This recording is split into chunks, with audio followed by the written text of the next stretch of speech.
Mwongeye kwirirwa banyarwandakazi mbanje kusuza mbabwira ngo amahoro y'Imana akomeze kubana namwe mwe mudukurikira muri mu bihugu bigiye bitandukanye haba mu Rwanda cyangwa se imahanga.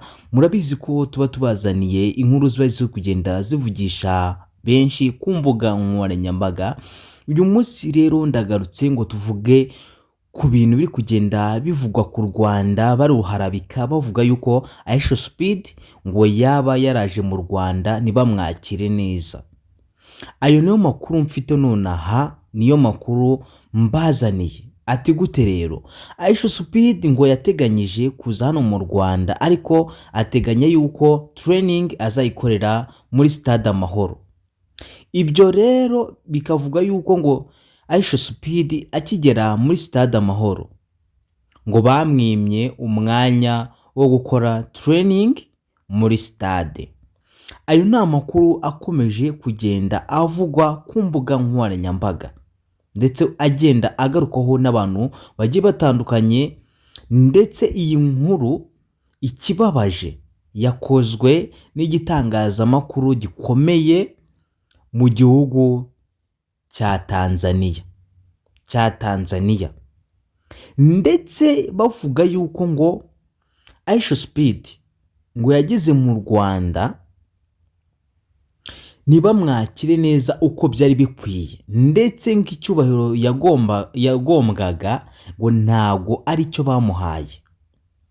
Mw'abantu mwe, Aisha Speed turetse ibyo kubeshya cyangwa turetse ibyo guharabika, Aisha Speed urebye ukuntu abantu bamwakiye n'abasitari ba hano mu Rwanda, mezi ko yagiye ahona n'aba content creator ba hano mu Rwanda benshi cyane, ndetse bamweretse urukundo. Aisha Speed mwabonye baramwakiriye nabi? Ndashaka mu byandike muri commentaire. Ni amagambo yakomeje kugenda avugisha benshi ku mbuga nkoranyambaga, amagambo nabonye abantu mugenda mwitsaho. Ariko se reka nanjye mbibariza akabazo kamwe. Umuntu bamuhaye umuceri, bamuhereje ubugari, bamuhereje isombe, sibyo? Afashe amazi amennyemo, afashe amata na yaranyweye, ibyo bintu gute bitamugaruka nabi? Icyambere cyo Aisha Speed ntiyakiriwe nk'abantu bari basanzwe baza hano mu Rwanda. Aisha Speed ni umuntu wakiriwe neza mu buryo bw'icyubahiro. Ati gute? Aisha Speed muribuka ko we aza yaje isaa 3 zuzuye za nijoro, aribwo yaje ku itariki 9. Aisha Speed akimara kugera mu kibuga cy'indege hano i Kanombe, icyo bakoze bohereje imodoka zimusanga mu kibuga, bamucisha ahasanzwe haca aba VIP ndetse bantu baba bakomeye. Mw'abantu mwe, aho tutagerageje cyangwa se aho u Rwanda rutagerageje rugakora ibyo rwari rugombwa, ni ikihe? Hari icyo baba basi baramwimye? Ese baba baramwimye ubwisanzwe ko babumuhaye? Ese ni ikihe kibazo? N'ubu ngubu byakomeje kuvugisha imbuga nkoranyambaga bavuga ati ni uguharabika u Rwanda, ibi bintu bari kuvuga ni ukubeshya. Ndetse buriya abanyarwanda mwe, reka tuvugishe ukuri, twese turi abanyarwanda. Muri igihugu cyacu nibashaka kukivuga nabi, tujye turaza tubivugire ku mugaragaro, tuvuge yuko ibitangazamakuru by'ahandi hanze nta keza kabyo.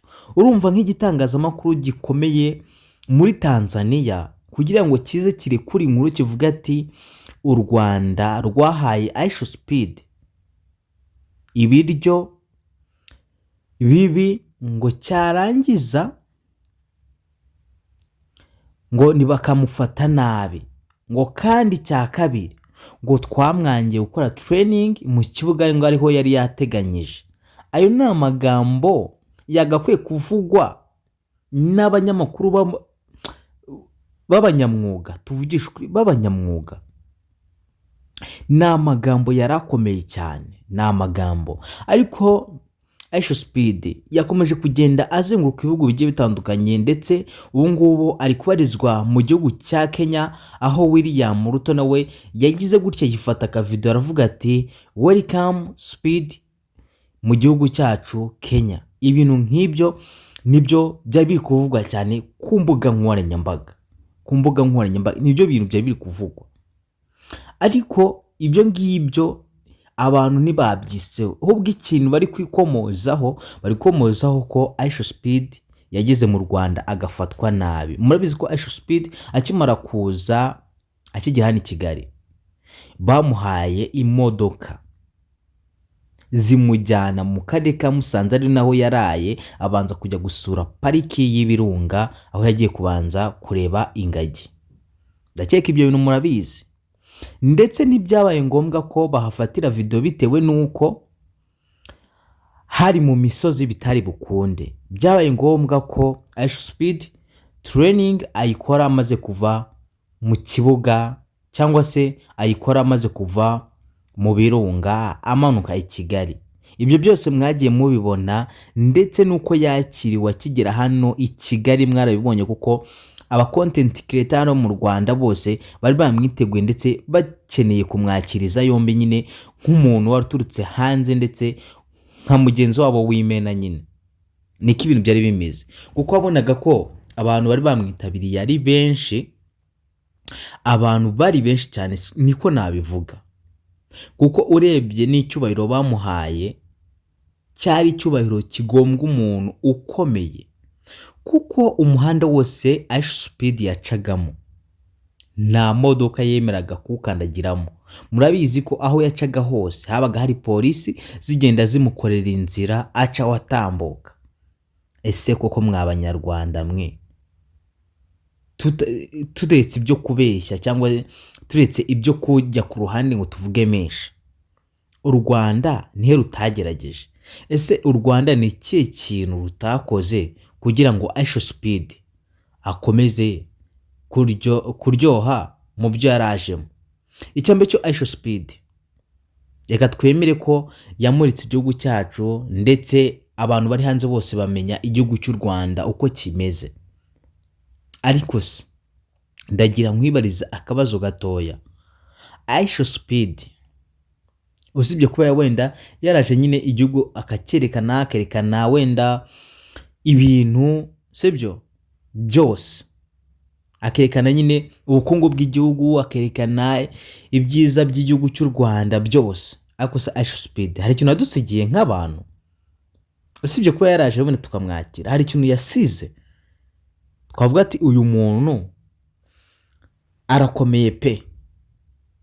Ndetse biri kuvuga yuko kugira umire ko Aisha Speed batanamufashe nabi. Aisha Speed ngashobora kuba yaraguze inzu hano mu Rwanda, ndetse azahagaruka akamara igihe kinini kuko yahakunze. Ni mwabyumvisha ibyo bintu? Gute baza guharabika u Rwanda bavuga yuko Aisha Speed ngo yaba yarageze mu Rwanda tukamufata nabi, kandi cya kabiri ngo tukaba twaramuhaye ibiryo bibi bikamugwa nabi? Ayo ni amagambo nagiye numva abantu bakomoza bavuga ati ngo turi abana babi, ngo twafashe Aisha Speed nabi, ariko ntabwo ariko byagenze. Ahubwo ni bya bindi bita guharabika u Rwanda nta bimenyetso bafite, nta naho bishingiye. Niko nge nabivuga, naho byari bishingiye, kuko Aisha Speed ibintu yakoze byaragatangaza cyane, ko twanamwakiye neza bishoboka. Mwese mwarabibonye ko twamwakira neza, ndetse nta muntu utaramwakire, kuko urebye ukuntu twari twamwiteguye nk'umu content creator mwiza, kandi waruje guha ishusho nziza igihugu cyacu cy'u Rwanda. Nkeka ko tutari bugene ngo tumufate nabi, kandi tuzi ko uyu muntu akomeye, isi yose ibibona ibiri kubera ahari hose. Ndagira ngo mwandike muri commentaire mumbwire, ese Aisha Speed twamufashe nabi? Aisha Speed twamufashe nabi?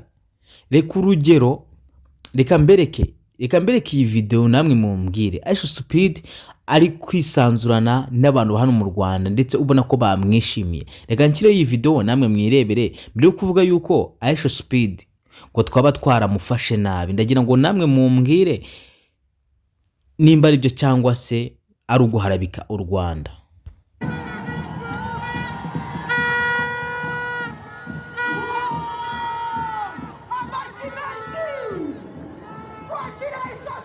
Ladies and gentlemen, Aisha Speed is here in Kigali at Yamaha Stadium.